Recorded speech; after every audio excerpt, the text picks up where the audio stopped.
Unless you and Joshua have any objections, I'd like to start evacuating the Sorrows. I'm going to need your help, so say your piece.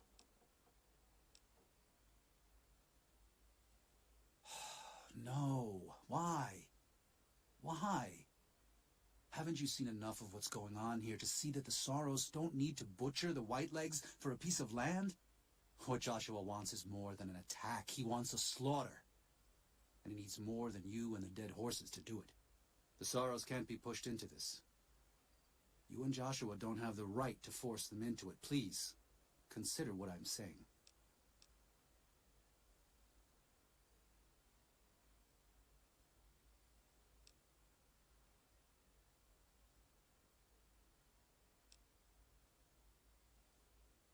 I've already explained to them that we're leaving. They've accepted it. What is Joshua going to tell them about being a warrior? What are you going to tell them about how to live with themselves after they got lost in the moment, killed someone who didn't deserve to die? Or does that not matter? Is that just an acceptable consequence if it means holding on to this valley? Maybe there is no place left in this world for mercy. But even if it tramples me into the dust, I will never accept it. And I will never condone it.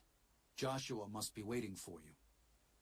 I'll stay here with the others as I told them I would.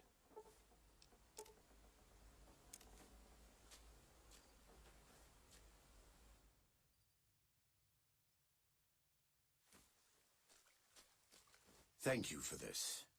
I know Daniel doesn't approve, but destroying the Whitelegs is the only way to ensure the Sorrows can remain in Zion. You and I will lead a group of Dead Horse warriors and Sorrows hunters into 3 Marys from this position. Our objective is to find the Whitelegs' leader, Salt Upon Wounds, and prevent him from fleeing. Show no quarter to the Whitelegs we come across. Make no mistake about why we are here. This is an extermination. God be with you.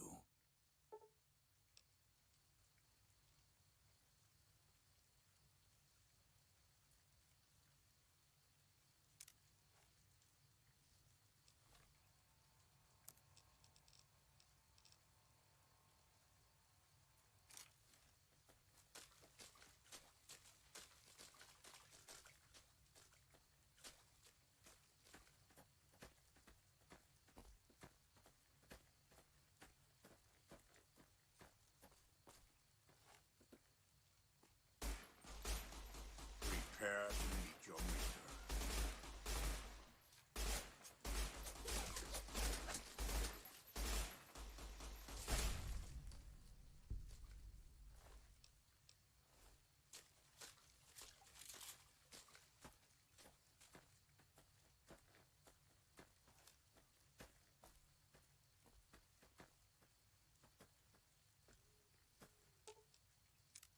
The time for talk is... No, thanks.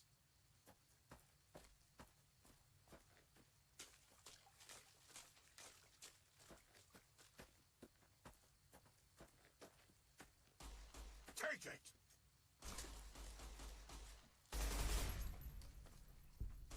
Die where you stand!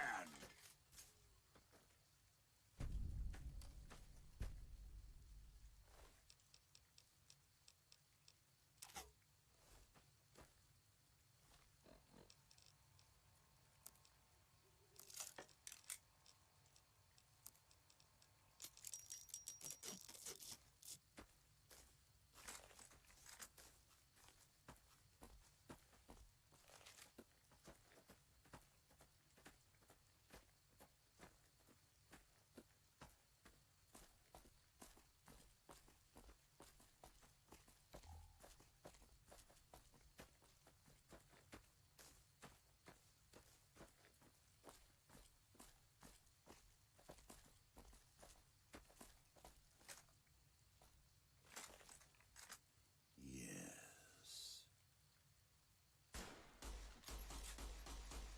Take it!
Fight it!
Aki! Dare you? Prepare to meet your maker.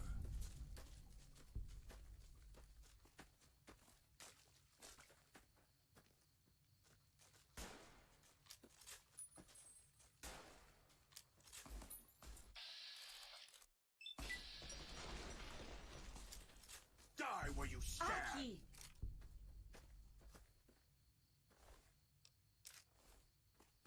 Die where you stand!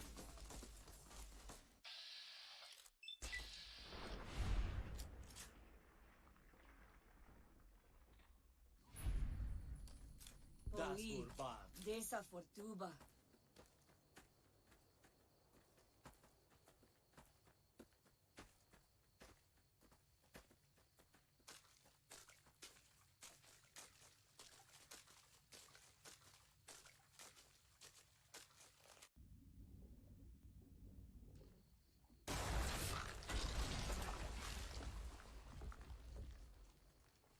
This is taking too long.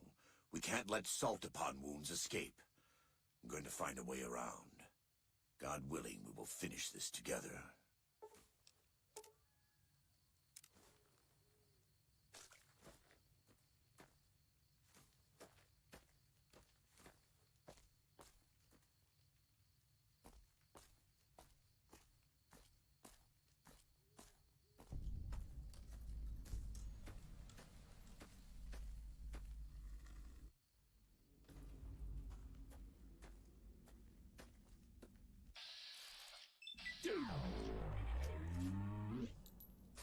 Anna ja wiwi.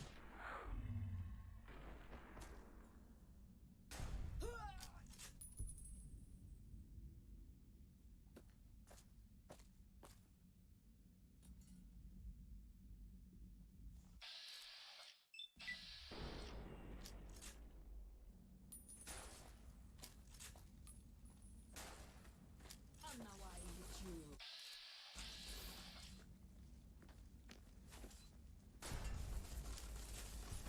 Paikkakaa!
warned you at Syracuse, and you persisted. You took advantage of us at New Canaan to drive us out, and like the dogs of Caesar you are, you followed us to Zion. And now you stand on holy ground, a temple to God's glory on earth. The only use for an animal in our temple is sacrifice. Kale wachene conserva o. You understand me, don't you? Don't you? Outman. Kunaman mad. He kill all white legs. You talk. You stop.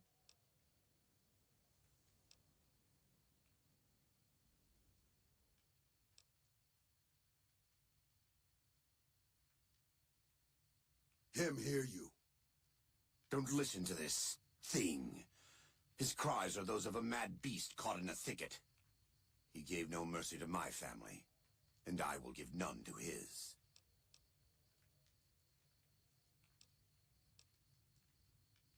God's will.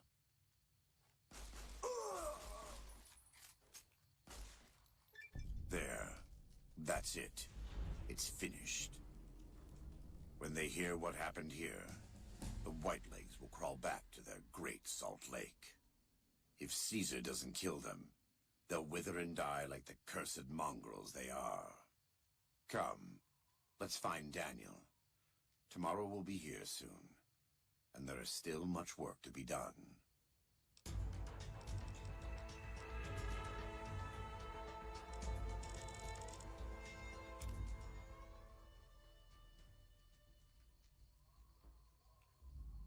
And so it was that the conflict between the New Canaanites and the Whitelegs was finally resolved. The courier's involvement had tipped the scale, shifting the fragile balance of power. Joshua Graham's chilling execution of salt upon wounds seared into their minds. The surviving Whitelegs retreated to the Great Salt Lake.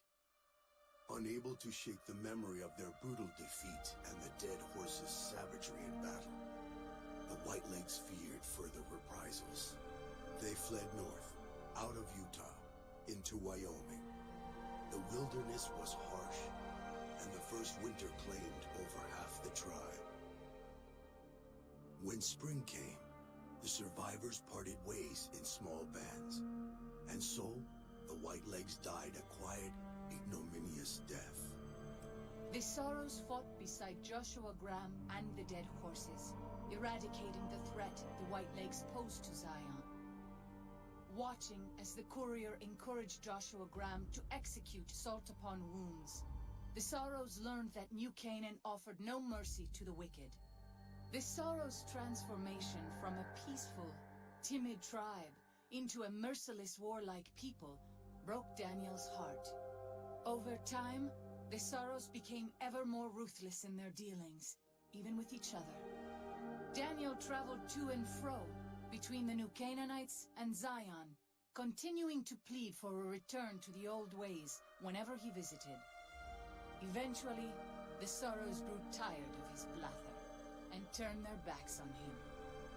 Having helped eradicate the Whitelegs from Zion, the dead horses returned to Dead Horse Point in triumph. They remained neutral toward the Sorrows, but as years went on, there were periods of competitive friction, even violence between the tribes. The New Canaanites, Daniel especially, intervened regularly as mediators, but found it difficult to reconcile the tribes' conflicts. The defeat of the Whitelegs in Zion marked a turning point in the fortunes of the Happy Trails Caravan Company. Every 2 months, the caravan met with the New Canaanites in Zion Valley to trade. Happy Trails soon returned to prosperity. The vigilance of the Sorrows and dead horses in defending southwestern Utah, initially startling to Happy Trails caravans, soon proved a blessing. The tribes united against the 80s, driving them back from Highway 50, and thus opening yet another trading route for Happy Trails caravans. Waking Cloud turned bitter and resentful toward Daniel and the New Canaanites when she learned her husband's death had been concealed from her. She poisoned some of her tribe against New Canaanite teachings, making relations between the groups perhaps difficult from time to time. With the Whitelegs crushed, Joshua Graham led the Sorrows and Dead Horses in tearing apart and burning the corpses of their enemies. He set about training his army in the way of the Canaanite, and soon the new Canaanites and tribes of Zion were feared well into the Mojave. Legends of the Burn Man grew even more depraved and terrifying. For years after the defeat of the Whitelegs, Daniel did his best to minister to the Sorrows' spiritual needs. Try as he might, he could not hold back the tribe's increasing militancy and reverence of Joshua Graham. Demoralized, he returned to his family and Dead Horse Point. His failures haunted him for the rest of his days. And with that, the courier walked out of the history of the tribes of Zion and back to the gathering storm of the Mojave Wasteland.